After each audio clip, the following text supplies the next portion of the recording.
Oxlet as a player, I'm going to go with Batman. Batman is my boy from Baltimore, and he's really shown himself to be a great player. He's played a variety of decks today. We've seen at least 4 different style decks from him, so I think he's going to pull off the win. All right, low 5. I'm not so sure. Oxlet just came off of a win, and he has seen Batman lose today, so I think he's probably going to carry that momentum forward and take this win. You disagree? You agree? What do you got? I mean, I'm going to have to agree with low 5. I think Oxlade will surprise people and end up taking the W just because he's coming off of that high. Most people are expecting Batman to win, expecting Batman to pull out this, amazing counter deck. With Bandit and all these updates being so new, I don't think he really had the time to prepare all against all the decks. Yeah, but I mean, we just had the interview with him. Apparently, it doesn't matter if he's prepared or not. He'll just play it to perfection anyway. Yeah. I don't know. I think since Batman confessed that that was his very first time playing that deck that he ended up winning with, that we were all really happy to see the Pekka, Dark Goblin, and Battle Ram deck, and the variety of decks that he can go through. I'm going to have to give it to Batman. I think even with not a lot of preparation, and he's always thinking about his opponents as opposed to himself, I think he's going to pull the win here, but I think it's going to go to game 3. It'll be real close. Great against graveyard decks because everything you have is weak to poison. We are seeing a non-graveyard, but definitely a little bit of a counter-defensive deck here out of Oxlet, a control deck going up against the Hog Lightning deck that was so popular during the CCGS qualifiers. Oh yeah, the Hog Lightning was pretty popular for quite some time, and Batman's rocking the Hog Rider now. Let's see if Oxlet has the Tornado to pull the Hog to the King Tower. And there it is. The Hog is going to get to the King Tower and activate it. This could be pretty bad for Batman. Wow, great turnaround. The Miner comes out for Oxlet just before the Executioner is going to swing again after killing the Bats. It did not lock onto the Night Witch. It locked onto the Miner, and that allowed the Night Witch to get a little bit closer and get some damage onto that tower. Yeah, and I think Batman, even though that exchange did happen, Batman defended that probably as well as he could. He played the Skeletons just outside of the poison spell, and the Executioner was coming in, sweeping through to the Miner, and then the Night Witch was able to die from the Knight and Ground Tower. The big advantage, and we haven't seen it yet this week, this is the first game we've seen it, is that Oxlet managed to get off an early Tornado on the Hog Rider without taking too much damage. Both of his towers over 2,000 health on them, and so he can comfortably use Tornadoes on every future Hog Rider and never really take any more Hog-based damage. Yep, we see Oxlet playing his Miner in a very safe position. The log is going to come out and predict the Goblins right there. But Oxlet's Miner are being played in those top 3 tiles that I was talking about where you can't pull the King Tower. And Batman knows that, and he's just putting down Skeletons, Ice Spirit, Knight, right in that position to make sure he can counter that Miner so it doesn't get a lot of damage on Batman's tower. Interesting choice by Oxlet to play Goblins, 2-cost Goblins. 1 Elixir Skeletons got nerfed, 3-cost Goblin Gang got nerfed. Oxlet splitting the difference between those 2 cards with 2 Elixir Goblins. They can't be zapped, a little cheaper than Goblin Gang. Yeah, so double Elixir coming in. Here comes the Hog Rider. Lightning's going to come down, and it's going to hit 2 Goblins instead. But Batman with the Lightning could add up some pretty serious damage. With Lightning off the field, it's safe to go play that Executioner. You know he's not going to get Lightning walking by the tower. So I think that's what these players look for. They look for these openings where they go, all right, I can't normally do what I want to do because I'm going to get countered really hard. Let me figure out some way to get him to play as Lightning, and then I will get my Executioner out shortly after. Yeah, we saw Oxlet just play the Miner in the back right-hand side this time, knowing no Tornado would be coming out from Batman. Tornado's going to pull everything together. Lightning is going to come down, but that Hog is not going to be able to get a hit off on the tower. And Oxlet could be coming in with a strong counter push here. This game is so close. Before that, Lightning only 2 damage separated their towers. And once again, we're at within 100 of each other. Yeah, Oxlet is going to have to keep the pressure up with this Miner Poison. Otherwise, he's going to fall deep behind Batman's Hog Lightning. So let's see what he can do here. The Tornado is proving super effective. These Hog Riders aren't really doing anything. Damage is getting through, but it's just, oh, good defense there. Batman defends the Miner. This is the first Miner I believe he's caught so far. On the backhand side where it's not on the top left 3 tiles. So Oxlet's switching the Miner position now. The Goblins are getting to clean up there. This is just really tough that the Executioner falls a little short, doesn't reach far enough to hit the tower. If he could have hit that tower with those 2 attacks, totally different game. Here comes, see, a Tornado's going to pull it in. The Lightning comes down to shoot. It only hit the tower, though. Doesn't hit the Executioner. That's brutal. Oh, Miner played right into the Ice Spirit. Log is going to come down for the Goblins. Poison's going to come down as well. And all of a sudden, this match is in Batman's favor. We are in overtime here, less than 100 damage separates these two towers. We are in overtime. The next tower to go down is going to take it. This match is so important for both players. A lightning comes down, hitting nothing. He just needs to get back to one more lightning. We're going to see a miner come out now. This is the last push for Oxlade before he gets lightning down. Oh, wait, Tornado's in the way. The miner's locked on. The Nightwitch is going to come in. The tornado comes down. Can we see a lightning come out before the tornado comes in? The log coming through. Every bit of damage matters. He's saving up for the 6 elixir. 36, And 6, Oxalate! Oh my gosh, Oxalate coming out with the victory right there. That is not just the first match, but the first game that Batman has dropped to somebody not named Colin McHugh. Oh my goodness. I don't even that's have why it's a featured match, buddy. I'm literally speechless right now. Both of those players played that absolutely phenomenal.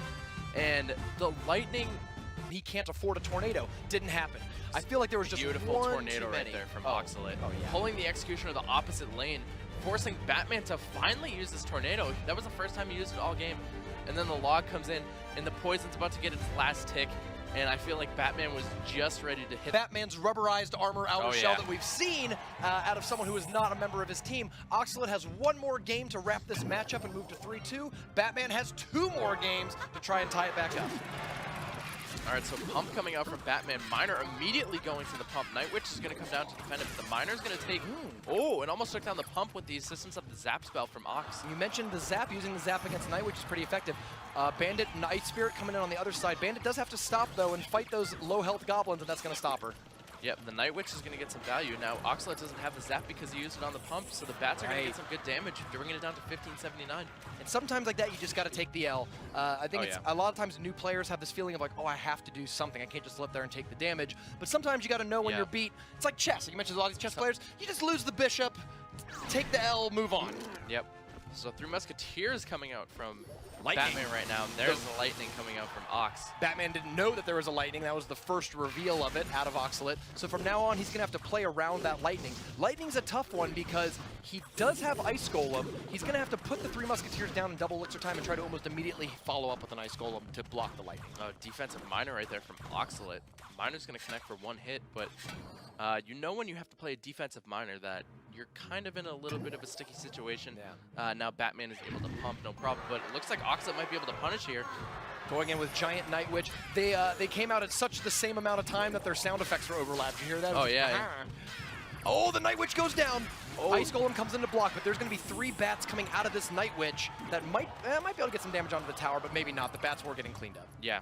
And the Giant was able to connect for 2 shots on that tower. Now we're pretty close to an even game. Oxalate's right-hand tower is about 1,600. Batman's right-hand tower is about 1,700, so... Batman, super stoic player, gave a nod when he realized he had defended that without taking much damage and managed to get his Elixir Collector safely, you know, to the promised land. He seemed like, yes, this game is going the way I want it to go here in game 2. And Batman predicted the Miner. No problem right there. 3 Musketeers coming down, and they immediately get lightning. Oxalate opts to kill all 3 Musketeers rather than hitting a tower in 2. That's a +3 elixir trade. I mean, I don't care what point of the game you're at, you are happy to take trades like that. Battle Ram. Bandit, the Battle Ram's going to connect though, but the Nightwitch, Mega Mini Goblins will clean that up. Let's see if Oxalate puts a Giant here. He does. Are 3 Musketeers going to come out? They certainly could. I think if I'm Oxalate, well, actually, no, definitely not, because he just spent all 10 elixir on those 3 troops. Doesn't have it. That doesn't mean you should use your lightning, though, right? You still got to hold that lightning pretty much at all times for 3 Musketeers. Oh, yeah, for sure. So the Goblins did a lot of damage to the Bandit, but the Bandit's going to charge to the tower and get a swing off. Oxalate has to lighten those, and the Ice Golem comes down. And no, I think that still worked out well for Oxalate because the Musketeer is ahead of the Ice Golem, so you don't really have to worry about that tanking. It's just going to be hard. How many hit points can you put in front of that side and still take out that Musketeer? Yeah, Nightwitch is going to come down, one-shot that Musketeer, no problem. And a defensive Nightwitch coming from Batman along with the Battle Ram. Oh, man. I think Batman feels like he's got an elixir advantage now. He's feeling really comfortable going for these aggressive pushes. I don't know if it's going to work out for him, but at least he's feeling like this is the moment to put the boot on. Yeah, and Batman's only spell is going to be that Zap, so we'll see what happens here. The Miner's going to come down to tank in the back right-hand corner. He loves that back right-hand placement. It seems to work. Oh, what a lightning! Value lightning from Oxalate right there. Now, Batman has to get out 3 Musketeers as soon as possible, but I don't think he's going to do it because he's already so low on elixir. I mean, they're both kind of redlining it, trying to get these pushes through. I don't think, even though lightning's out of hand, he's going, I can't save up. I just can't do it.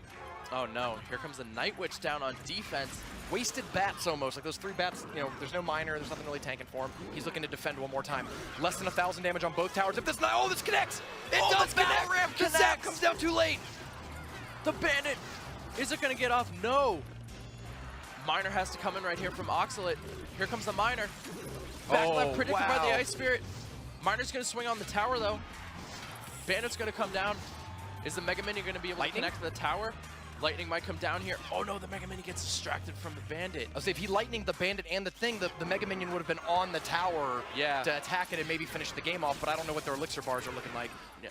Stop Battle Ram gets another. immediately shut down right there. Yeah, it was another great zap. Stalled the charge, bought some time. Oh, Bandit, Oxalate anything in the face for the Bandit. Oh, the Miner comes down just in time for the Bandit. 4/4 of a second to predict that and managed to do it. Great play there by Oxalate. Oh, the Night Witch is gonna pull him across, taking him for a walk. But the Giant's gonna come down here. Night Witch to follow. Battle Ram's gonna come down. This might be in favor of Oxalate. I think so. What's gonna stop it? He doesn't have enough damage. There's no buildings. Nothing's The Bandit doesn't do that much damage. One punch. The lightning lightning comes down and Oxalate takes a sweep over Batman. That has got to be the most relieving win of this entire Crown Championship for him. At 2-2, facing 2-3, a losing record, he wins the match. And for the first time in the entire Crown Championship, Oxalate has a winning match record, and he does it over one of the best in the region, Batman. They are now both tied at 3-2. Oh my goodness, that is a huge momentum shift from Batman, who is in second place right behind Tin 2 and tied with CMC. Now all of a sudden, he sees Oxalate coming up right next. The players' names, you should probably write them down, memorize them. You're going to see quite a lot of them throughout this week and next week as well. I'll give you a quick rundown of how this works. So this is a round-robin style tournament, which means every player here is going to be playing every other player once, which means everyone's playing 7 matches. A match is a best of 3 games, and the way you earn points is by winning a match. So even if you lose a game, you'll still get the full point by winning 2 of the 3 matches. Now, it might look a little skewed right now, but the way this scoreboard works is by score differential. So essentially, it's your wins minus your losses. So you'll notice that Rice might be sitting in the middle at 2 wins and 2 losses, so he's technically at a 0 differential, while Tin 2's above him at 1-0. And just to explain the color coding at the top, if you do end this round robin in the top 2, you get preferential seeding going into our finals. And if you end bottom 2, you're out, you're done, your dreams are